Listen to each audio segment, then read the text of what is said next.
आज की क्लास में हम सीखेंगे कि हम वीलुकअप को 2 शीट्स में कैसे यूज़ कर सकते हैं।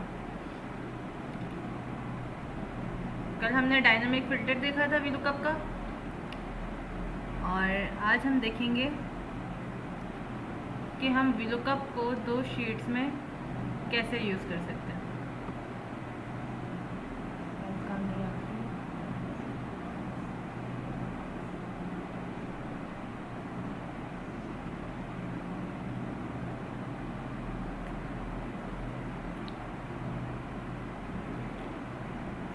स्क्रीन शेयर हो रही है?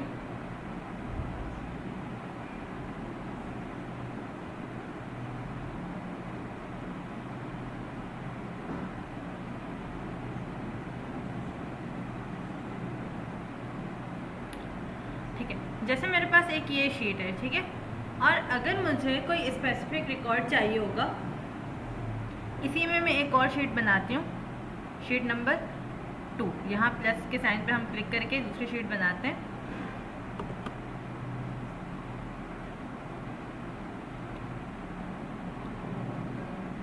ठीक है, तो अब ये शीट है मेरे पास। अब मुझे इसमें से स्पेसिफिक कोई रिकॉर्ड चाहिए शीट नंबर 2 में। जैसे मैंने यहाँ से कंट्रोल C करके यहाँ कंट्रोल V किया। ठीक है, अब मैं चाह रही हूँ मैं अगर एम्प्लॉय की आईडी दूँ ना, तो मुझे वो उसका नाम, कॉन्टैक्ट नहीं, कॉन्टैक्ट को हम डिलीट कर देंगे, डिपार्टमेंट, सिटी भी डिलीट कर देती हूँ, और जो है बस मुझे जो है ना क्या बता दे उसका, मैं एम्प्लॉय की आईडी दूँ, वो मुझे उसका नाम बताए, उसका फादर नेम बताए, वो कौन से डिपार्ट से है वो बताए, और उसके वर्किंग आवर्स कितने हैं, और वो कौन से शिफ्ट में काम कर रहा है, उसकी सैलरी कितनी है। ठीक है, रैंडमली मैं यहाँ जो जो मेरे पास एम्प्लॉयज़ होंगे उनका रिकॉर्ड जो है वो मुझे फैच करना है। अब सारा रिकॉर्ड मेरे पास इस शीट में, ठीक है, अब मुझे इस शीट से रिकॉर्ड उस शीट में ट्रांसफ़र करना होगा, तो मैं क्या करूँगी? सही है, तो हम क्या करते हैं, इसमें वीलुकअप का यूज़ करते हैं कि हम वीलुकअप का यूज़ करके एक शीट का डेटा दूसरी शीट में किस तरह यूज़ कर सकते हैं, किस तरह हम उस डेटा को फैच कर सकते हैं। सिंपल, आपने क्या करना है, यहाँ पहले मैं कुछ आईडीज़ जो हैं वो लिख देती हूँ।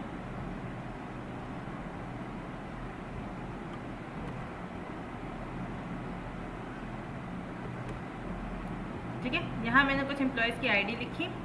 अब यहाँ नेम वाले कॉलम में मैं फॉर्मूला यूज़ करूँगी।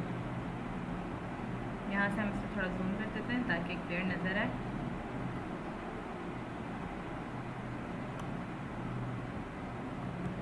इज इक्वल टू देने के बाद आपने लिखना है वीलुकअप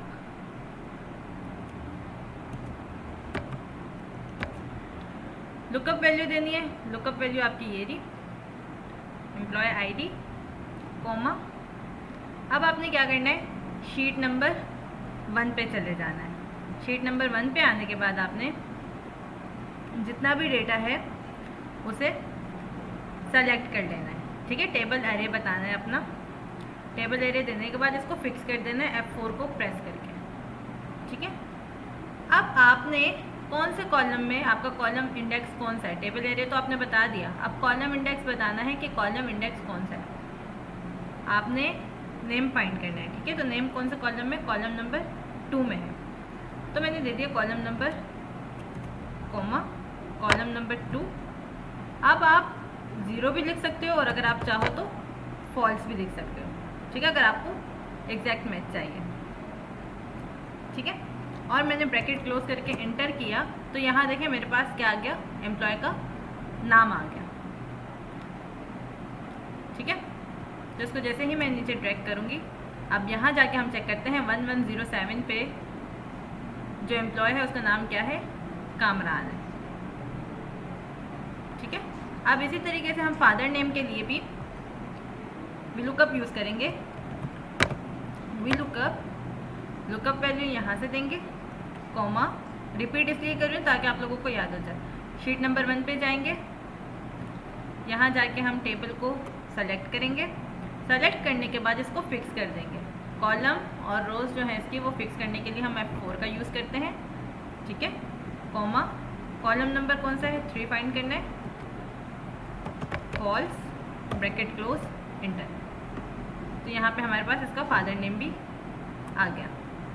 इसी तरह हम यहाँ भी फॉर्मूला यूज़ करेंगे, वी लुकअप वैल्यू देंगे, कॉमा, शीट नंबर 1, यहाँ से टेबल एरिया देंगे, ठीक है। टेबल एरिया देने के बाद F4 से इसको फिक्स कर देंगे, comma, column number 4, comma, false, bracket close, enter. Sorry, हमें डिपार्ट चाहिए था और हमने कॉन्ट्रैक्ट नंबर ले लिया है, तो हमने कॉलम नंबर जो है वो गलत दिया है। कॉलम नंबर क्या था डिपार्ट का, 1 2 3 4 5, कॉलम नंबर 5 है।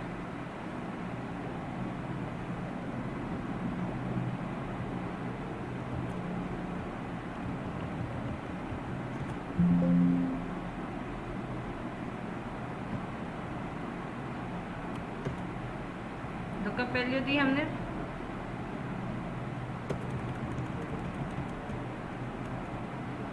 Is equals to V lookup value, comma,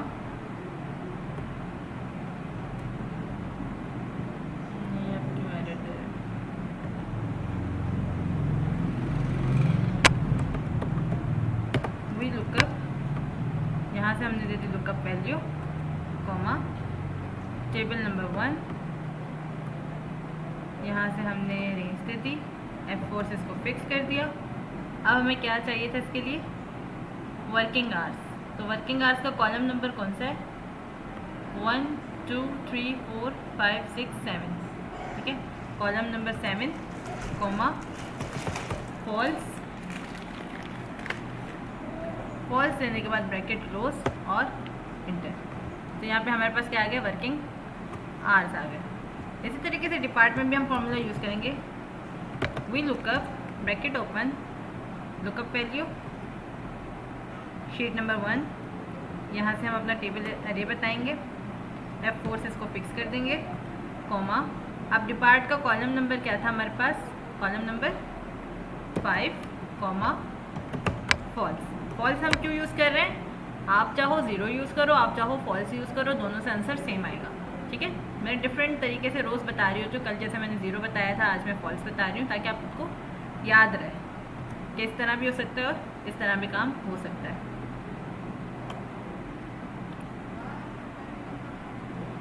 अब शिफ्ट के लिए कौन मुझे बताएगा कि किस तरह फार्मूला मैं यूज़ करूँगी, एक शीट से दूसरी शीट पे VLOOKUP किस तरह मैं यूज़ करूँगी।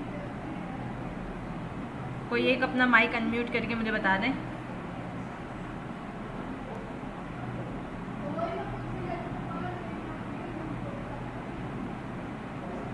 Hello,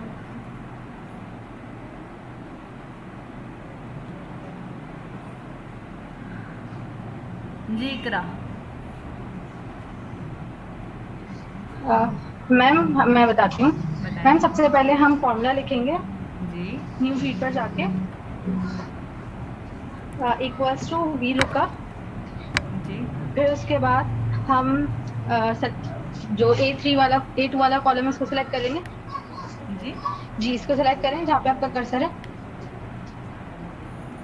comma. जी, फिर हम पिछली वाली शीट पे जाएंगे जहाँ से हमें रिकॉर्ड फाइंड आउट करना है, जी। फिर अब हम यहाँ पर सेलेक्ट करेंगे पूरे शीट को। फिर उसके बाद हम इसको फिक्स कर देंगे F4 से, फिक्स कर दिया। फिर अब हमें जैसे शिफ्ट के बारे में बताना है ना, तो शिफ्ट का कॉलम नंबर है हमारे पास 1 2 3 4 5 6 7 लिखेंगे, 7 नहीं है, 8 है आई थिंक, 8 लिखेंगे 8 और फिर 0 लिख देंगे या फॉल्स लिख देंगे और एंटर कर देंगे। गुड। सेम इसी तरीके से हम सैलरी भी फाइंड करेंगे, इज इक्वल्स टू VLOOKUP,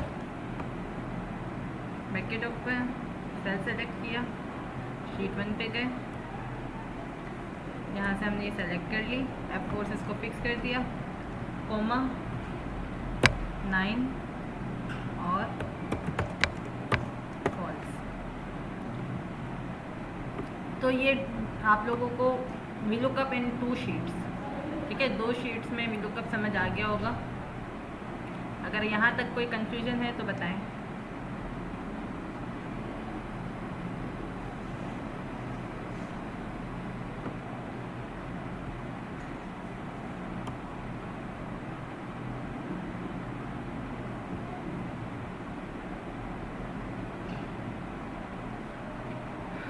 ठीक है, गुड।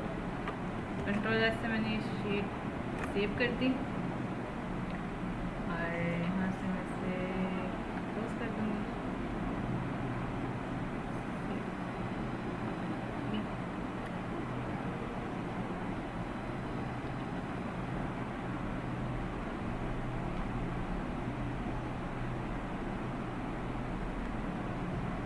अब मेरे पास एक और शीट है, शीट नंबर 27 के नीचे।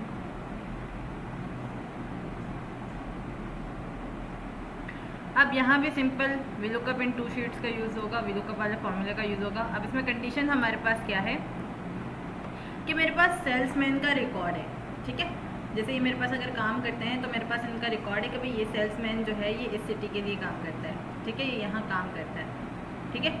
अब मेरे पास एक और शीट है जिसमें किस चीज़ का रिकॉर्ड है, सेल्समैन का रिकॉर्ड है, ठीक है, वो क्या प्रोडक्ट सेल कर रहा है उसका रिकॉर्ड है और वो कितनी सेल्स कर रहा है।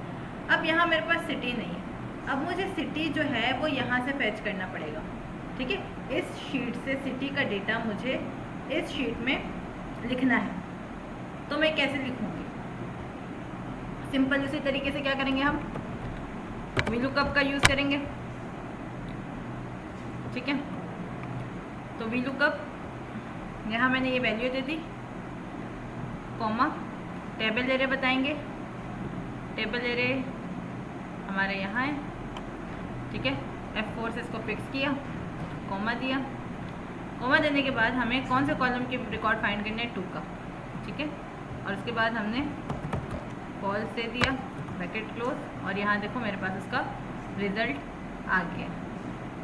अब मैं सिंपल इसको जो है वो नीचे ड्रैग कर ड्रॉप करूँगी, तो हमारी प्रॉब्लम क्या है, सॉल्व हो गई। आई होप कि आप लोगों को ये VLOOKUP जो है वो क्लियर हुआ होगा।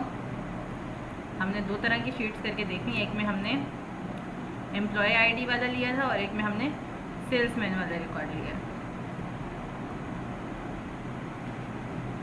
ठीक है। तो इस तरीके से हम क्या करते हैं, एक शीट का डेटा दूसरी शीट में ट्रांसफ़र करने के लिए या फाइंड करने के लिए VLOOKUP का यूज़ करते हैं। कंट्रोल S करके इस शीट को हमने सेव कर दिया।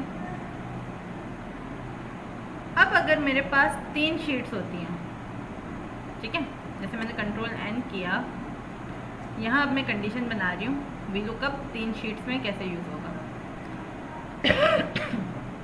3 शीट्स भी हो सकती हैं, मल्टीपल शीट्स भी हो सकती हैं। जैसे एक शीट से आपने एक रिकॉर्ड फाइंड करना है, फिर उसके बाद आपने दूसरी शीट से दूसरा रिकॉर्ड फाइंड करना है और तीसरी शीट से तीसरा रिकॉर्ड फाइंड करना है, ठीक है। मल्टीपल शीट्स में हम रिकॉर्ड किस तरह फाइंड करेंगे। बिलफर्स मेरे पास शीट नंबर 1 जो है उसमें जो मेरे पास डेटा है वो है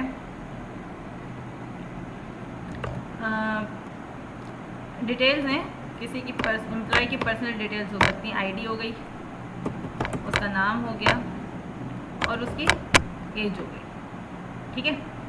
अब आईडी 1001 1002, तो इसी तरीके से मैंने यहाँ कुछ आईडी ले ली, सही, और यहाँ हम नाम ले देते हैं, अली, इमरान, कामरान, जमील, हारिस,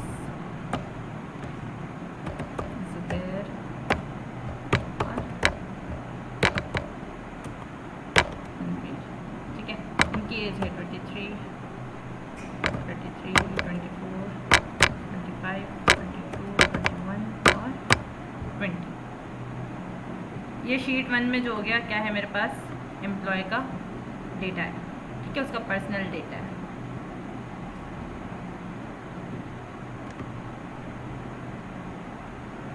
अब मैंने एक और शीट बनाई। अब इस शीट में क्या है, मेरे पास इनकी जॉब की डिटेल है, ठीक है, कि उसकी आईडी क्या, आईडी तो सेम ही रहेगी, और उसकी डेजिग्नेशन क्या है, और तीसरा है कि उसकी सैलरी क्या है, सैलरी पैकेज क्या है। 1001 यही किया था हमने। यहाँ से मैं इसको कंट्रोल C करके कंट्रोल V कर देती हूँ, ठीक है।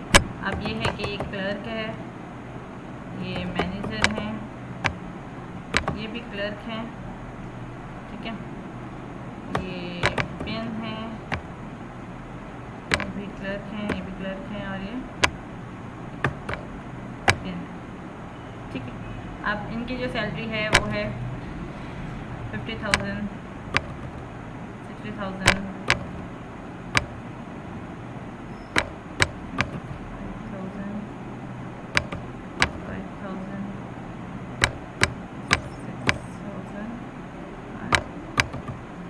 20,000,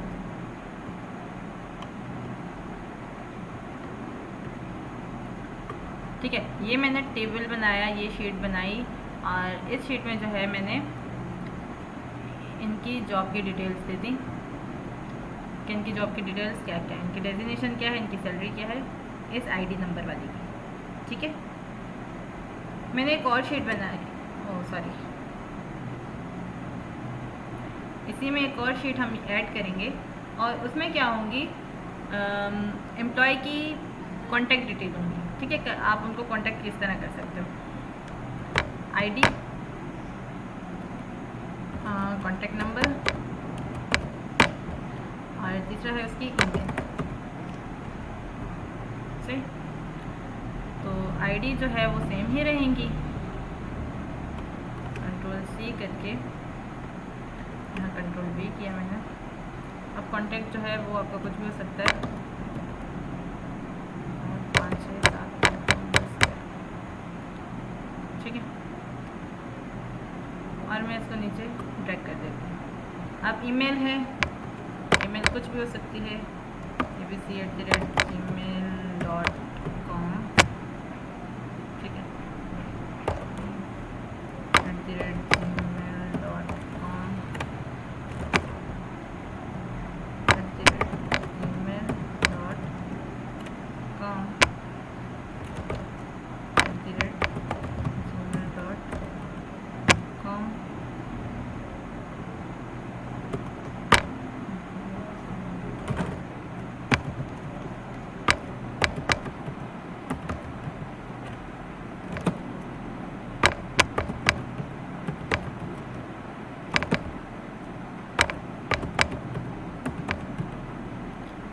ठीक है। यहाँ मैंने इनकी दे दी कॉन्टैक्ट डिटेल।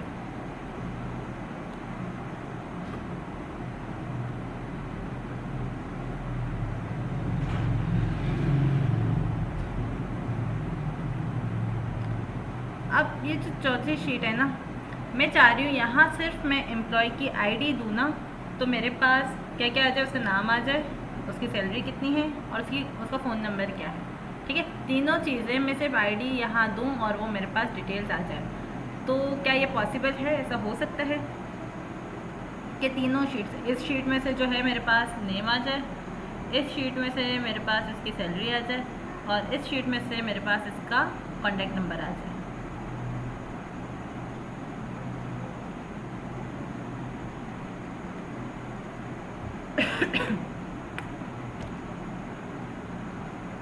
तो बिल्कुल ऐसा हो सकता है। यहाँ मैंने कहा है मैं आईडी दूंगी, यहाँ मेरे पास उसका नेम आएगा, उसकी सैलरी आएगी, और उसका कॉन्टैक्ट नंबर आएगा, ठीक है। अब आईडी देने के लिए मैं क्या करूँगी, यहाँ पे मैं ड्रॉप डाउन लिस्ट बना देती हूँ। डेटा वैलिडेशन में आने के बाद यहाँ से हम दे देंगे लिस्ट के लिए सोर्स देनी है। अब सोर्स मेरे पास है किसी भी शीट से ले सकते हो क्योंकि सब में जो है वो आईडी क्या है, सेम है। ओके कर दी मैंने। यहाँ पे मेरे पास ड्रॉप डाउन लिस्ट बन चुकी है। अब मैं यहाँ अप्लाई करूँगी फार्मूला। फार्मूला कौन सा होगा हमारे पास? फार्मूला होगा VLOOKUP का, जो अभी अभी हमने पढ़ा सेम उसी तरीके से। VLOOKUP, यहाँ से जो वैल्यू होगी लुकअप वैल्यू दी। अब नेम जो है फर्स्ट शीट में, ठीक है, फर्स्ट शीट से आपने डेटा सेलेक्ट किया, F4 से आपने इसको लॉक कर दिया, कॉमा दिया। कौन सा कॉलम चाहिए? कॉलम नंबर 2 चाहिए, 0 कर दिया इसको, ठीक है, फॉल्स कर दिया। मेरे पास अभी एरर आ रहा है। एरर क्यों आ रहा है? क्योंकि मैंने कोई भी आईडी इधर सेलेक्ट नहीं की। जैसे ही 101 दिया तो मेरे पास नाम आ गया अली का, सही है। इसी तरीके से मैं यहाँ भी फार्मूला यूज़ करूँगी VLOOKUP का। ये वैल्यू दे दी, कॉमा दिया, सैलरी कौन सी शीट में है उस शीट पे चले जाओ और वहाँ से टेबल एरे सेलेक्ट करके F4 से इसको लॉक कर दो। लॉक करने के बाद सैलरी का कॉलम क्या है? कॉलम नंबर 3, 0 या फॉल्स आपकी मर्ज़ी, तो उसकी सैलरी आ जाएगी। इसी तरीके से यहाँ पे मैंने VLOOKUP का यूज़ किया, लुकअप वैल्यू दी, कॉमा दिया, शीट नंबर 3, यहाँ से मैंने इसे सेलेक्ट किया, ठीक है। सेलेक्ट करने के बाद F4 से इसको मैंने फ्रीज कर दिया, फिक्स कर दिया। अब यहाँ से मुझे कॉन्टैक्ट चाहिए। कॉन्टैक्ट कौन से कॉलम में है? कॉलम नंबर 2 में है, और 0 या फॉल्स आपकी मर्ज़ी। यहाँ से मेरे पास उसका कॉन्टैक्ट आ गया। अब जैसे ही मैं यहाँ आईडी नंबर 3 करती हूँ तो मेरे पास जो है वो चेंज हो रही है। 2 करूँगी तो ये देखिए, अब कॉन्टैक्ट क्यों चेंज नहीं हो रहा? क्योंकि कॉन्टैक्ट नंबर सबका मैंने सेम रखा था। यहाँ से आप इसको चेंज कर दो,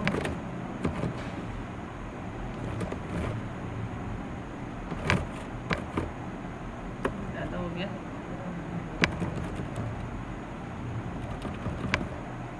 ठीक है। अब आते हैं हम यहाँ, आईडी नंबर 4 दी, इसका नाम भी चेंज हो गया, सैलरी और कॉन्टैक्ट आ गया, ठीक है। ये क्लियर है?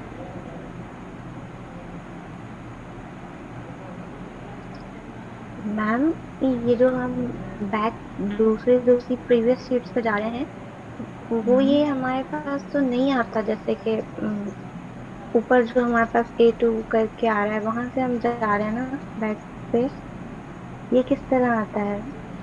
क्या नहीं आ रहा आपके पास? थोड़ा ज़ोर से बोलें, आवाज़ नहीं आ मैम रही। मैम मैं कह रही हूँ कि अगर हम बैक पे जाते हैं तो वो बैक पे जाते किस तरह है? लाइक हम एक शीट पे काम कर रहे हैं और हमें प्रीवियस शीट पे जाना है, तो क्या चीज कहाँ पे क्लिक करेंगे? ये है ना नीचे आपके पास शीट नंबर है ना, यहाँ से आप जी सेलेक्ट जी, कर रहे होते ना, ठीक ठीक ठीक है। जी, ओके, यहाँ पे हम जैसे ही क्लिक मुझे एक करेंगे अक्सर ही आ रहा है ये तो हाँ, समझ। ठीक है। ठीक है जी जी, ओके ओके। आईडी की लिस्ट कैसे फिक्स की? ये फिक्स नहीं की, ये आपके लिए ड्रॉप डाउन कैसे बनाई मैंने, ये वाली।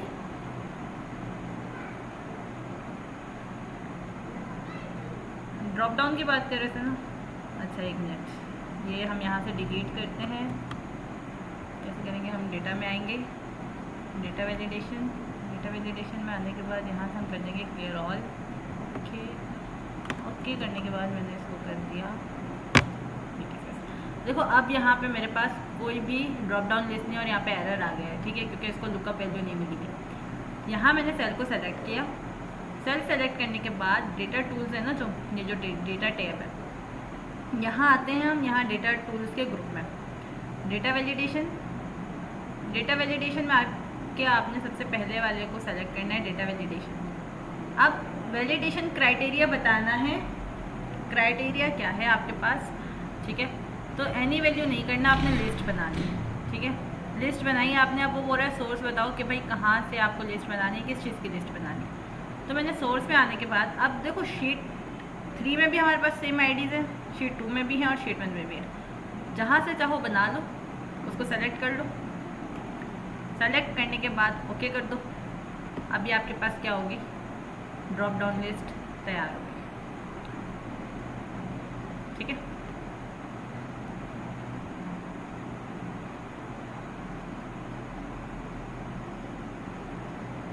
सही। अब हम देखेंगे नेस्टेड विलुकअप, मतलब कि एक विलुकअप के अंदर हम दूसरा विलुकअप कैसे यूज़ करते हैं और इसकी ज़रूरत हमें कहाँ पड़ती है।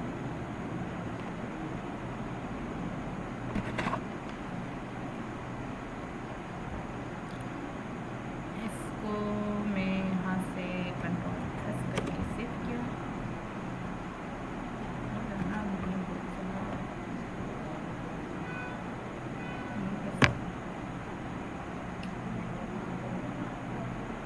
क्या था मेरे पास विलुकअप,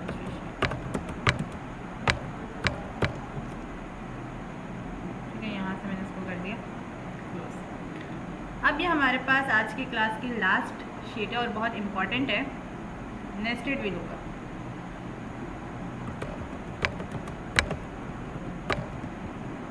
अब नेस्टेड का मतलब क्या है, जैसे हम नेस्टेड इफ़ यूज़ कर रहे होते थे पहले कि एक इफ़ के अंदर हम दूसरा इफ़ यूज़ कर रहे थे, ठीक है। तो इसी तरीके से हमारे पास नेस्टेड विलुकअप भी है। अब पहले इसकी कहानी समझ लो कि ये होता क्यों है, और जब एक विलुकअप से हमारा काम चल रहा है तो हम दूसरा विलुकअप क्यों यूज़ कर रहे हैं, एक विलुकअप के अंदर दूसरा विलुकअप क्यों यूज़ कर रहे हैं, कंडीशंस क्यों लगा रहे हैं। जब हमारे पास 9 मैट्रिक, इसकी सिंपल एग्जांपल आप ये ले लो, एनरोलमेंट नंबर होते हैं ना हमारे पास, जब वो हमारे एडमिट कार्ड्स आते हैं तो सबका एनरोलमेंट नंबर क्या होता है, वो यूनिक होता है। लेकिन स्टूडेंट जब आप बोर्ड एग्ज़ाम में जाते हो तो आप वहाँ एनरोलमेंट नहीं बल्कि रोल नंबर लिखते हो, ठीक है, ऐसे ही होता है। और जब HSC के पेपर में होते हैं वहाँ हमें एनरोलमेंट भी लिखना होता है। 9 मैट्रिक में आई थिंक एनरोलमेंट नहीं लिखना होता, वहाँ सिर्फ रोल नंबर होता है। लेकिन जब फर्स्ट ईयर इंटर के पेपर हम दे रहे होते हैं तो हमें एनरोलमेंट नंबर भी लिखना होता है और रोल नंबर भी लिखना होता है, ठीक है। तो जो कराची बोर्ड वाले होते हैं वो स्टूडेंट को जो फाइंड कर रहे होते हैं वो एनरोलमेंट नंबर के थ्रू फाइंड करते हैं, ठीक है। क्या होता है उसमें, आपके पास प्रीवियस क्लास का आप रोल नंबर देते हो उनको जब आप नेक्स्ट क्लास के लिए फॉर्म फिल कर रहे होते हो, ठीक है। तो मेन मकसद ये है कि एनरोलमेंट नंबर के थ्रू स्टूडेंट की आईडी का पता लगाना, सही। इसके थ्रू, इस एनरोलमेंट के थ्रू आपने क्या करना है, स्टूडेंट आईडी प्रोवाइड करनी है और फिर स्टूडेंट आईडी से ही आपने क्या करना है, स्टूडेंट का सारा डेटा आपके पास आएगा। लेकिन जो बोर्ड वाले होते हैं वो यूज़ करते हैं स्टूडेंट आईडी नहीं बल्कि एनरोलमेंट नंबर, ठीक है। वो अपने पास यहाँ एनरोलमेंट नंबर लिखेंगे ना तो वो एनरोलमेंट नंबर के थ्रू आपका ये जो जितना सारा डेटा है ना ये वो इनके पास चला जाएगा। समझ में आई बात। अब आपके पास होता है आपका रोल नंबर, लेकिन HSC जो आपको जो बोर्ड वाले होते हैं वो आपको जो आईडी प्रोवाइड कर रहे होते हैं वो यूज़ करते हैं एनरोलमेंट नंबर। कोशिश करें ताकि आपको समझ आ जाए, नहीं समझ आ रही तो बता दो। मतलब कि वो एनरोलमेंट नंबर के थ्रू स्टूडेंट आईडी का पता लगाते हैं और स्टूडेंट आईडी के थ्रू जो है आपका सारा डेटा उनके पास जा रहा होता है, ठीक है।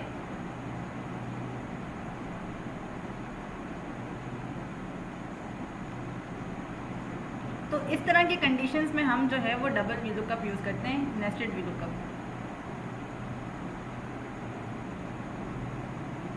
अब नेस्टेड VLOOKUP हम कैसे यूज़ करते हैं, हमारे पास यहाँ 2 टेबल्स हैं। एक टेबल ये है,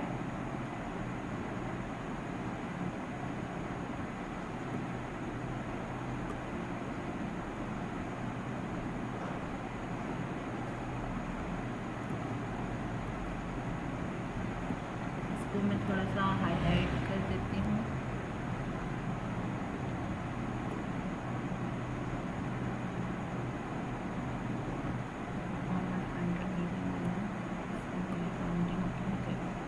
ठीक है, अब मैं चाह रही हूँ कि यहाँ जो मैं एनरोलमेंट नंबर लिखूँ ना तो ये एनरोलमेंट नंबर क्या करे, यहाँ से स्टूडेंट आईडी को फाइंड करे और फिर इस स्टूडेंट आईडी के थ्रू मेरे पास इस टेबल का सारा रिकॉर्ड आ जाए। मैं फाइंड करूँ इसके थ्रू, ठीक है। ये लोकेट करेगा स्टूडेंट आईडी को, फिर स्टूडेंट आईडी के थ्रू क्या होगा, सारा डेटा मेरे पास आ जाएगा। लेकिन मैं सर्च करूँगी एनरोलमेंट के थ्रू और इस एनरोलमेंट के थ्रू जो है वो ये सारा डेटा मेरे पास आ जाएगा। इन दोनों टेबल में जो कॉमन चीज़ है वो है स्टूडेंट आईडी, ठीक है। लेकिन मैं यूज़ करूँगी एनरोलमेंट नंबर। एनरोलमेंट नंबर क्या करेगा, एनरोलमेंट नंबर बेसिकली जो रिटर्न करेगा वो करेगा स्टूडेंट आईडी, ठीक है। स्टूडेंट आईडी के थ्रू क्या हो जाएगा, ये सारा रिकॉर्ड मेरे पास आ जाएगा। अब होगा क्या, फॉर्मूला कैसे हम यूज़ करेंगे, फॉर्मूला लिखती हूँ तो क्या पता आप लोगों को थोड़ी थोड़ी समझ आ जाए कि मैं क्या कहना चाह रही हूँ।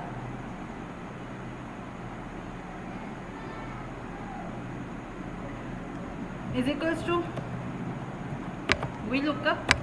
अब इस वी लुकअप के अंदर मैं एक और वी लुकअप दूँगी, क्योंकि मेरी जो लुकअप वैल्यू है ना वो ये है, ठीक है। अब लुकअप वैल्यू के अंदर मैंने दे दी ये एनरोलमेंट नंबर जो मैं यहाँ लिखूँगी, सही। और ये टेबल एरे कौन सा होगा मेरे पास, ये वाला टेबल होगा, ठीक है। अब इस टेबल में कॉलम नंबर क्या है, 2। मतलब मैं ये एनरोलमेंट नंबर लिखूं और मुझे डेटा मिले क्या, स्टूडेंट आईडी। इस एनरोलमेंट में जो स्टूडेंट आईडी है, मतलब ये जिस स्टूडेंट का एनरोलमेंट नंबर है उस स्टूडेंट का रोल नंबर क्या है, समझ में आई कहानी। एनरोलमेंट के ज़रिए मैं स्टूडेंट आईडी का पता लगा रही हूँ, ठीक है। लुकअप वैल्यू बनाई मैंने एनरोलमेंट को, फाइंड कर रही हूँ स्टूडेंट आईडी, सही। फॉल्स करेंगे या तो हम इसको 0 कर देंगे, कोमा देने के बाद अब मैं आऊँगी इस टेबल में। मैम मतलब हमारे पास एक इंफॉर्मेशन, एक इंसान के पास अलग इंफॉर्मेशन है और दूसरे के पास अलग है। मतलब आप बोर्ड वालों के पास आपका एनरोलमेंट नंबर है, वो उस एनरोलमेंट नंबर के थ्रू आपको रोल नंबर प्रोवाइड करते हैं, ठीक है। लेकिन उन दोनों का आपस में लिंक होता है कि इस एनरोलमेंट नंबर पे ये वाला रोल नंबर है, ठीक है। तो वो जो डेटा फाइंड करते हैं वो एनरोलमेंट नंबर के थ्रू फाइंड करते हैं, लेकिन उनके पास जो डेटा जा रहा होता है वो हमारा ही जा रहा होता है, जो कि क्या होता है, हमारा रोल नंबर होता है, ठीक है। लेकिन इस टेबल में मैं रोल नंबर नहीं दूंगी, एनरोलमेंट नंबर लिखूंगी, और जो इस एनरोलमेंट नंबर पे जो रोल नंबर दिया हुआ है उस स्टूडेंट का सारा रिकॉर्ड मेरे पास आ जाएगा।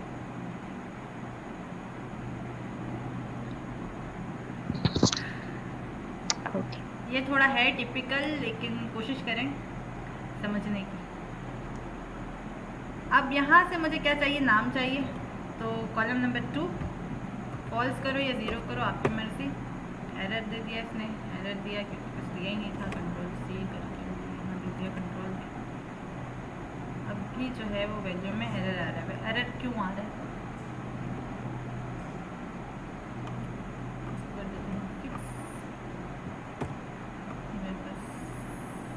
वैल्यू वाई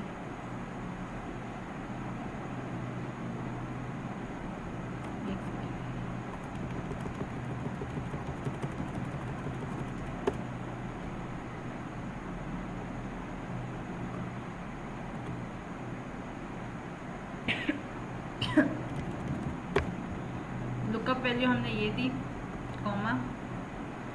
कॉमा देने के बाद हमने ये टेबल सेलेक्ट किया, ठीक है। टेबल सेलेक्ट करने के बाद इस टेबल को अगर मैं फिक्स कर देती हूँ, कॉलम नंबर दे देती हूँ 2, फॉल्स, उसके बाद मैं आ जाऊँगी अपने इस टेबल पे। इस टेबल को मैंने सेलेक्ट किया, टेबल को भी मैंने कर दिया फिक्स,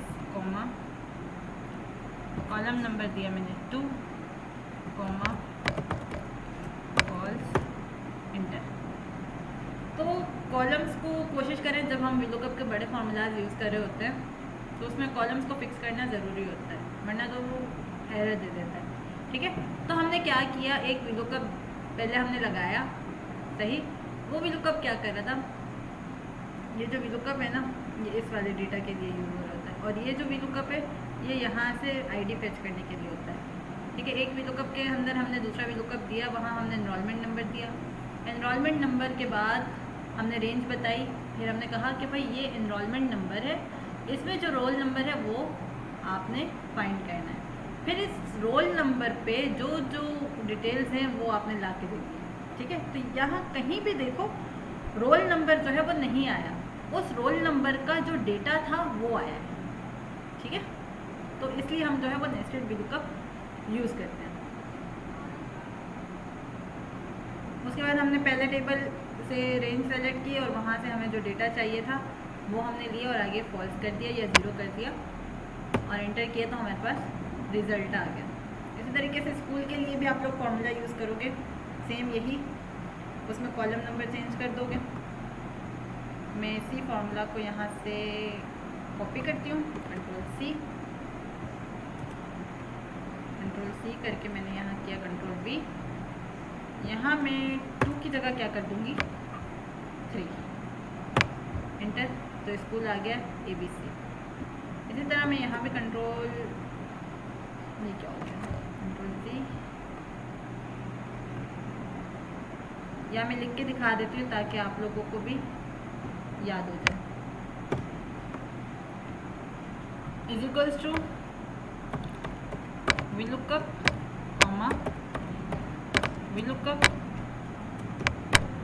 VLOOKUP वैल्यू दी, VLOOKUP वैल्यू देने के बाद कॉमा,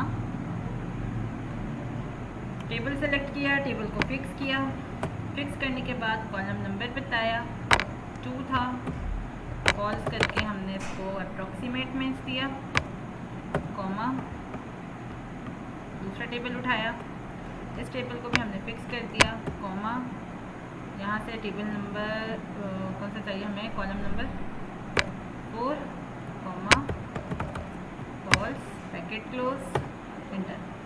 तो हमारे पास क्या आ गया, सिटी भी आ गया। अगर मैं इसको ड्रॉप डाउन बनाना चाहूँ कि मुझे बार बार नीचे ना करना पड़े तो डेटा वैलिडेशन में आ जाऊँगी, एनी वैल्यू की जगह लिस्ट कर दूँगी, सोर्स दे दी मैंने ये, ठीक है। अच्छा, एक तरीका ये है कि यहाँ तक कर दो, ठीक है, और दूसरा ये है कि आप इस पूरे को सेलेक्ट कर दो, इसके नीचे और भी अगर आप डेटा इंटर करोगे तो वो भी आपकी लिस्ट में ऐड हो जाएगा, क्योंकि हमें नहीं पता ये कॉलम, ये पूरी रो जो है, ये पूरा कॉलम जो है, ये कहाँ जाके एंड हो रहा है, बहुत सारे होते हैं, तो जे से स्टार्ट होकर जे पे ही एंड होगा, ठीक है, और ओके कर दिया। अगर इसमें कहीं और भी आप जो ऐड करोगे तो वो भी ऐड होता जाएगा। देखिए नीचे जो है ना स्पेस आ रहा है, अगर मैं यहाँ एक और आईडी इंसर्ट करती हूँ तो वो भी मेरी इस ड्रॉप डाउन लिस्ट में ऐड हो जाएगी, देखा।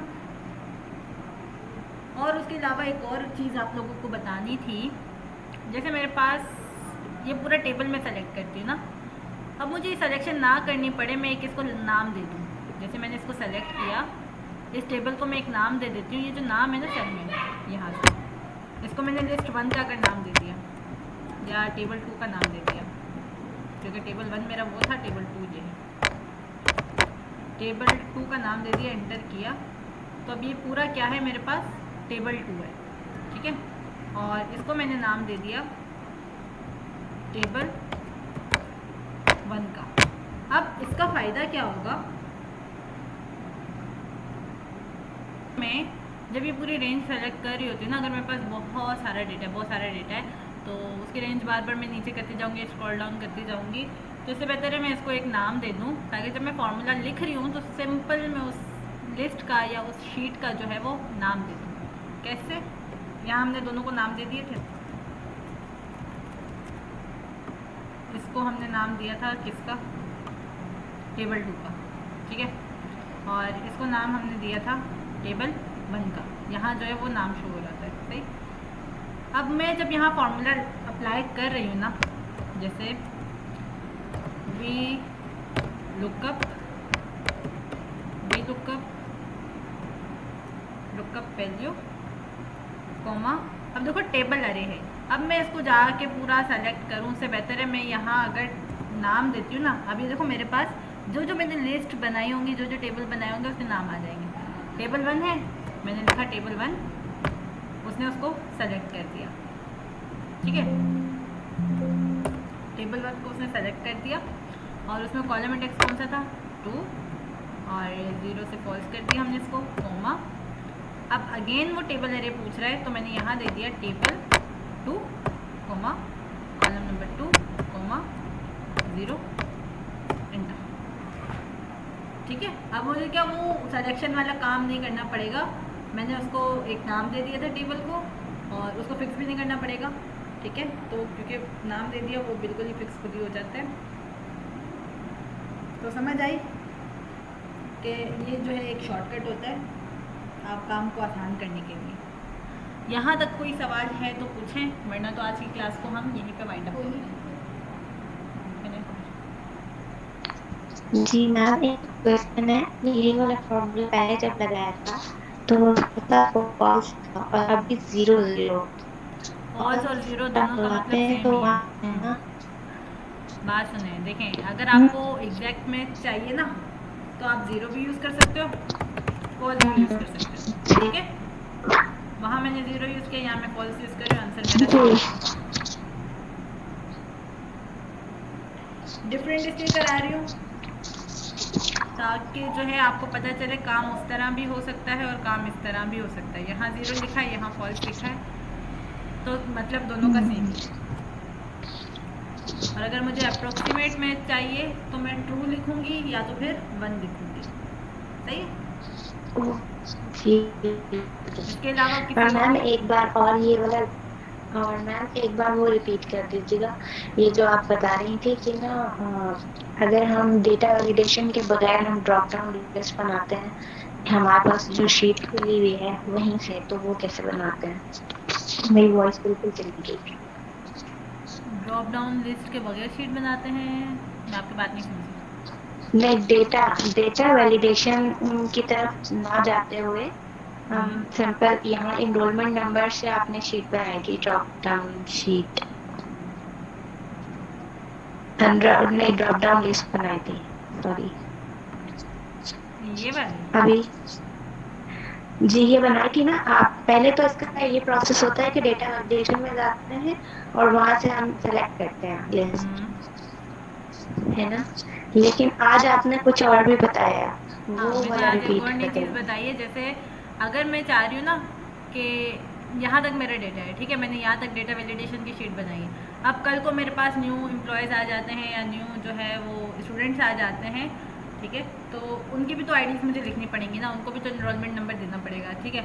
तो मैं क्या दोबारा से वो डेटा वैलिडेशन जाके ख़त्म करूँ, फिर दोबारा न्यू सिलेक्शन बनाऊँ, ठीक है। तो उसके बजाय मैं कोई ऐसा काम करूं कि मैंने बस काम एक ही दफ़ा डेटा वैलिडेशन यूज़ की, सही। और अब मैं नीचे न्यू रिकॉर्ड्स, मैं इसका चार्जर लगाओ, ऑफ हो जाएगा वरना इधर लगाओ ये, जी बाजी लग गई मेरी। तो जैसे मैं यहाँ न्यू आईडीज़ डाल रही हूँ, अब ये क्या हो रहा है, मेरे पास यहाँ पे ऑटोमेटिक जो है वो आईडीज़ आ रही हैं, ठीक है, एनरोलमेंट नंबर जो है वो ऐड होते जा रहे हैं, सही। अगर मैं ऐसा ना करती, पहले इसकी डेटा वैलिडेशन हम ख़त्म करते हैं, इसको सेल को सेलेक्ट करके डेटा वैलिडेशन में आके क्लियर ऑल करके ओके करूँगी, तो यहाँ देखो वो एरो जो है वो गायब हो चुका है, सही। अब मैं यहाँ दोबारा डेटा वैलिडेशन अगर बनाती हूँ, ये रहा, यहाँ से मैंने दे दी लिस्ट देने के बाद मैंने सिर्फ जो है सिर्फ ये 4 जो है ना इनको सेलेक्ट करके ओके किया है, ठीक है। अब मेरे पास लिस्ट में ना ये सिर्फ 4 ही आएंगे। अगर मैं मज़ीद इंटर वगैरह करती हूँ तो वो रिकॉर्ड जो है वो मेरी इस लिस्ट में नहीं आएगा। क्यों? क्योंकि मैंने इसको एक रेंज दी हुई है और वो सिर्फ उसी रेंज में काम करेगा, 4 से आगे मुझे नहीं दे रहा रिकॉर्ड। अगर मैं चाहती हूँ कि मैं फ्यूचर में और रिकॉर्ड भी इसमें इंटर करूँ तो वो भी इसमें जो है वो ऑटोमेटिक ही अपडेट होते रहें, तो उसके लिए क्या होगा, ये जो मेरी रेंज है ना, इस रेंज को मैं क्या करूँगी, पूरा कॉलम सेलेक्ट कर लूँगी। ऊपर जे पे आप अपना कर्सर रखोगे तो पूरा कॉलम एंड तक जितना भी ये जा रहा है ना, जहाँ जाके ये एंड हो रहा है, ये वहाँ तक जाके सेलेक्ट हो जाएगा। मतलब इसकी जो रेंज है वो जे से जे तक ही है, ठीक है। और मैंने इसको ओके किया। अब ओके करने के बाद अभी मैं चेक करूँ तो लास्ट नंबर क्या आ रहा है, 4576 जो कि यहाँ है, ठीक है। अब मैं मज़ीद इसमें एंटर किए जा रही हूँ और रिकॉर्ड ठीक है। तो ये क्या हो रहा है मेरे पास, यहाँ भी वो अपडेट होता जा रहा है साथ साथ। देखें, जो जो मैं यहाँ अपडेट किए जा रही हूँ ना, वो इस लिस्ट में भी अपडेट हो रहा है। सही। उसके लिए रेंज क्या थी, हमने सिंपल ऊपर से जो है पूरा जे सेलेक्ट कर लिया था, पूरा कॉलम। इसके अलावा और कोई सवाल? क्योंकि नेक्स्ट वीक जो है वो सर आप लोगों से टेस्ट लेंगे, इसी वजह से मैं सारे शॉर्टकट्स वगैरह भी बताए जा रही हूँ। फिर वो बोलेंगे आपने सही से नहीं पढ़ाया।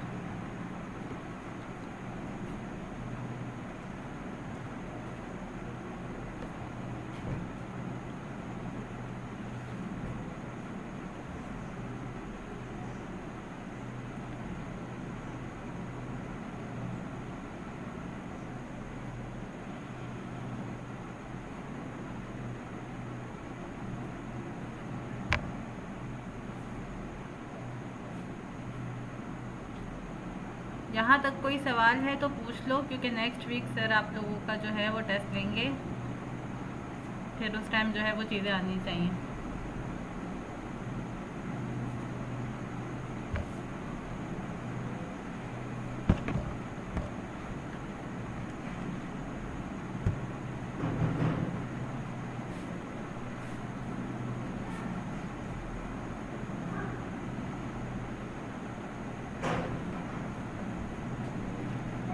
यहाँ तक सब क्लियर है तो भी बता दें, नहीं है तो भी बता दें, वरना तो हम क्लास वाइंड अप करें।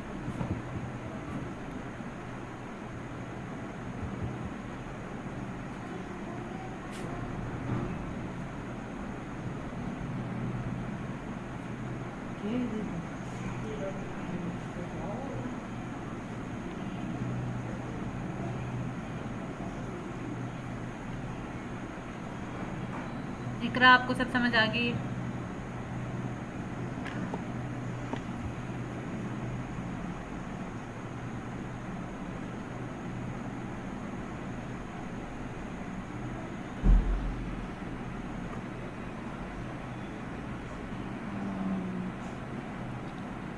ठीक है, फिर आज की क्लास को हम यहीं वाइंड अप करते हैं, और रिकॉर्डेड लेक्चर जो है वो मैं कल तक शेयर कर दूँगी।